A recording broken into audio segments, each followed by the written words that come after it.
You are Locked On Sooners, your daily podcast on the Oklahoma Sooners. Part of the Locked On Podcast Network, your team every day.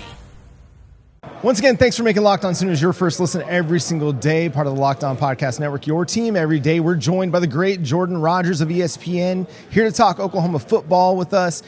Jordan, thanks for taking the time. You had John Mateer number 4 in your SEC quarterback rankings for 2025. Talk about what Mateer brings to the table and what's got you so excited about him. I love him. And me and Greg McElroy actually sat next to each other doing our quarterback rankings, and we hadn't shared them before. He had Mateer as 1. Yeah. And I had FOMO because I was like, I wanted to rank him higher. I was a little nervous. Right. I loved that was my favorite film to flip on and watch. And I just didn't know what to expect, right? Because he's a little bit undersized, put up a ton of numbers at Washington State. When I flipped on the tape, I saw a kid that was elite at making throws off platform, at creating and making something out of nothing. And I think that's a lot of times that's what makes the best quarterbacks the best, right? Because everybody's got talent. Everybody can hit the hitch out there if it's wide open.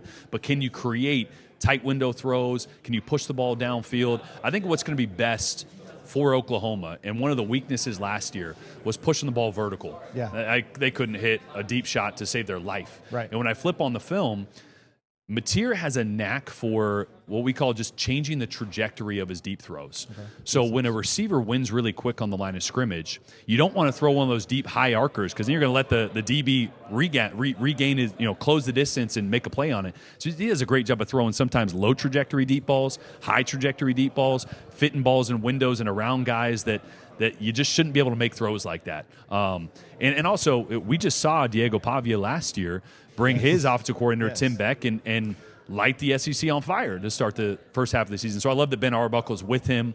You have a unique chance to not have to worry about the system, but you can worry about the guys. Most of the time, a new quarterback's worried about, I got to figure out the system, and then I got to figure out my guys, right? He knows the system, so he can lead and start to create that chemistry a lot faster. Yeah, now that's going to be my question. Yeah. What is the chances you feel like John Mateer and Ben Arbuckle can repeat kind of what Diego Pavia and Tim Beck did, especially because, like you said, they brought the coordinator with the quarterback, and so the system itself is going to be easy for them to be able to teach to everybody, especially when the main guy knows it. But from there, you talked about the offensive line in one of your videos and the way they were shifting things. How do you think this offensive line, how critical is this offensive line now that it's got experience for John Mateer and for Jaden Ott, who's the running back they picked up to go along with them? Oh, it's huge. I mean, think about it. Anytime you have an offense that and they're not like super heavy on RPO, but they're going to have some RPOs. You got to be able to run the football. Oklahoma couldn't run the football last year. It was a spread RPO system. What's the first letter? R. What's that for? Run. You got to be able to threaten the run first. They couldn't do it. I was looking up numbers like Tennessee game. They had like 34 rushes for 36 yards. It's terrible. And one of the other SEC games, they averaged like 1.2 yards per rush. Like you can't operate like that, right? So the offensive line is super critical. I think one of my biggest criticisms last year as well was maybe not as much the Jimmies and Joes, but the scheme. Mm-hmm. So many times we flipped on the film and you got a tight end trying to block a defensive end. Yeah. What are we doing? Sound like us. You just so now the reason you do that or the reason that happens is not because Joe John didn't know what he was doing, but it's because you're trying to take something off the quarterback's plate. Right, so if he's not if you've got a quarterback that's struggling, as Jackson was, you don't want him thinking about every protection and then trying to figure out, okay, now what am I going to do? So sometimes you're in a non-advantageous situation. Now you got Mateer who knows this offense inside and out. You're not going to get put in spots like that. You're not going to put the offensive line in bad spots because he's going to know the protection, know how to adjust it if the defense overloads or shows blitz. So I think the offensive line by design and by scheme is going to be much better, let alone they got so many guys that played last year. The experience is great for them. I mean, that's going to be a boost for them as well.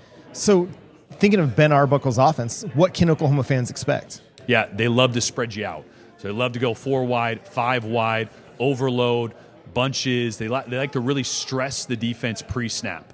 And what that does for a quarterback, I love that, it spreads them out. And when you spread the defense out, they can't hide things anymore. Mm-hmm. You can't have safeties that are rolling. You can't have corners that are trying to split or show blitz or do this. Like, it tells you the answers before you even have to snap the ball.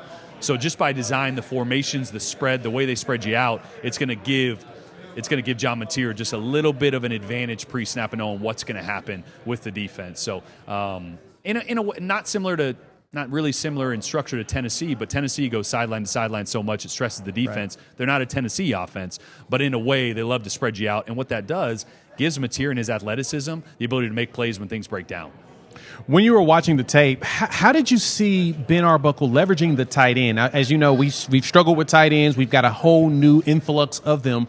But when you watch the tape on it, did Ben Arbuckle really use the tight end much to be able to force like more linebackers or something on the field? Or how did you see that offense running in that capacity? That's a good question. I don't know if I actually have an answer for that. Okay. I'm not sure that I remember or that it stands out how much the tight end was used, but I guess the benefit of bringing your offense is you can make subtle adjustments to it. Mm-hmm. If you're installing an entire new offense to a brand new set of players, right, you got to start with the base and build from there.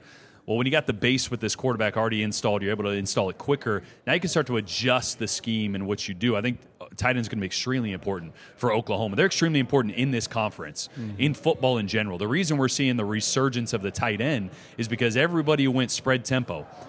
And when every offense went spread tempo and was 4 wide receivers, no tight ends on the field, the defense got smaller and faster, right? So instead of big 230-pound linebackers, now you got 215-pound nickels that also play in the box. Okay, now put a tight end on that dude. Now he can block that dude. So football is cyclical. Right. Like I said, I don't know if the tight end stood out as much at Washington State as maybe I think it will be a part or integral part of what they're going to do at Oklahoma.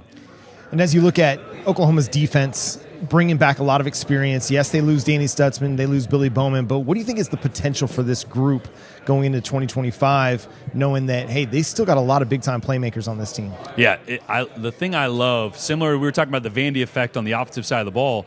Well, Clark Lee took over play-calling duties last year for Vandy, went back to what he does best as a defensive coordinator. And so when Venables is taken back over that reins, the attention to detail in every aspect of what he does, that's what got him the job. He's one of the best play callers in the country.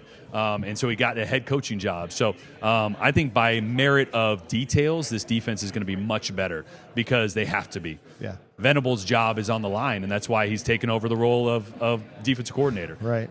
So I think they're going to be, yes, they're missing big pieces, but they still have a lot of, I think, talent, especially in the secondary guys that played last year. Bowen's the corner's name, right? Yeah, Eli Bowen. What's I'm forgetting the safety's name. Robert Spears Jennings. Spears Jennings is a baller. Yeah. Like as much as I flip on the tape and watched Billy Bowman, and how talented, Spears Jennings just kept popping every time. I mean, we had a couple Arkansas games last year, I think, too. I was just so impressed with his ability to get down to the first level, second level, make plays. So I think they still got plenty of talent.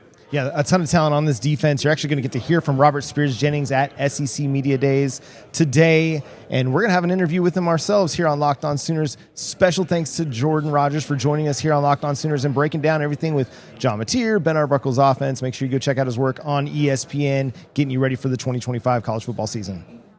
Appreciate it, fellas. Thank you. Thanks, Jordan. Yeah.